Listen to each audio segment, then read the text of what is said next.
વાત કરીએ તો ગુજરાત રાજ્યસભાની ચૂંટણીમાં અહેમદ પટેલ વિજય બન્યા છે। અહેમદ પટેલ ભાજપના બળવંતસિંહ રાજપૂતને માત આપીને ખરેખર સોનિયા ગાંધીના ચાણક્ય સાબિત થઈ ગયા છે।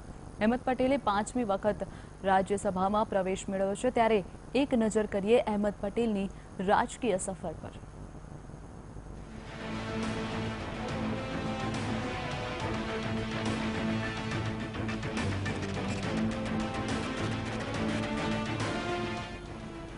અહેમદ પટેલ આજના ચાણક્ય, કોંગ્રેસ માટે બન્યા સંકટ મોચક।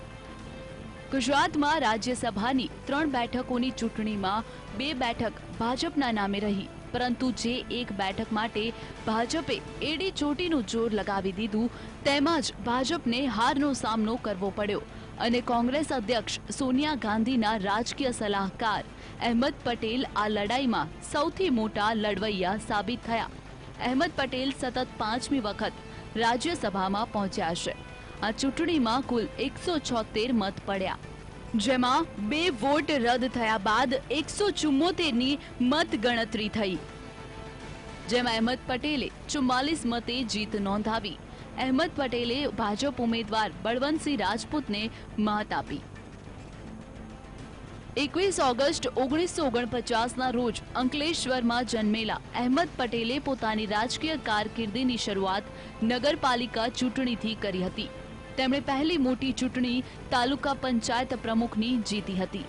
સ્થાનિક કોંગ્રેસ સાથે જોડાયેલા અહેમદ પટેલ પોતાની લગન અને મહેનતના દમ પર રાજ્ય કોંગ્રેસના અધ્યક્ષ પદ સુધી પહોંચ્યા હતા।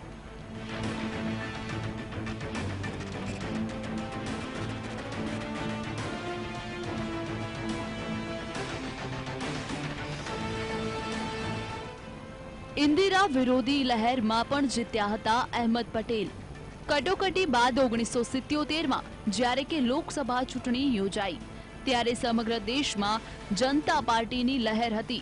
એ સમયે કોંગ્રેસને ચૂંટણીમાં શરમજનક હારનો સામનો કરવો પડ્યો હતો। ખુદ ઇન્દિરા ગાંધી પણ એ સમયે ચૂંટણી હાર્યા હતા, પરંતુ અહેમદ પટેલ કોંગ્રેસ વિરોધી લહેર વચ્ચે પણ ભરૂચમાંથી ચૂંટણી જીતીને પહેલી વખત લોકસભા પહોંચ્યા હતા।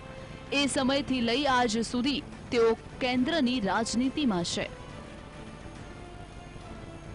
અહેમદ પટેલ બાદ કોઈ કોંગ્રેસી નેતા ભરૂચ બેઠક પર નથી જીતી શક્યા। અહેમદ પટેલ સતત 3 વખત ભરૂચ લોકસભા સીટ પરથી ચૂંટણી જીત્યા હતા। વર્ષ 1977, વર્ષ 1980 અને વર્ષ 1984માં તેઓ ભરૂચ બેઠક પરથી સાંસદ તરીકે ચૂંટાયા હતા। એ પછી ભરૂચ બેઠક પરથી કોઈ જ કોંગ્રેસી નેતા ચૂંટણી જીતી શક્યા નથી। વર્ષ 1989થી લઈ 2014 સુધી ભરૂચ બેઠક પર ભાજપનો કબજો રહ્યો છે।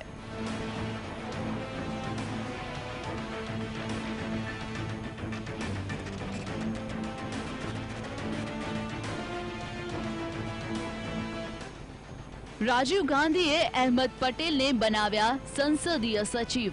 1984માં ઇન્દિરા ગાંધીની હત્યા બાદ જ્યારે કોંગ્રેસ સરકારમાં રાજીવ ગાંધી પ્રધાનમંત્રી બન્યા, તો તેમણે અહેમદ પટેલને પોતાના સંસદીય સચિવ બનાવ્યા। અહેમદ પટેલ, દિગ્વિજયસિંહ, તરુણ ગોગોઈ, અશોક ગેહલોત વગેરે નેતાઓને રાજીવ ગાંધીએ ખુદ પસંદ કર્યા હતા અને જૂના નેતાઓને છોડી આ યુવા નેતાઓ પર ભરોસો મૂક્યો હતો।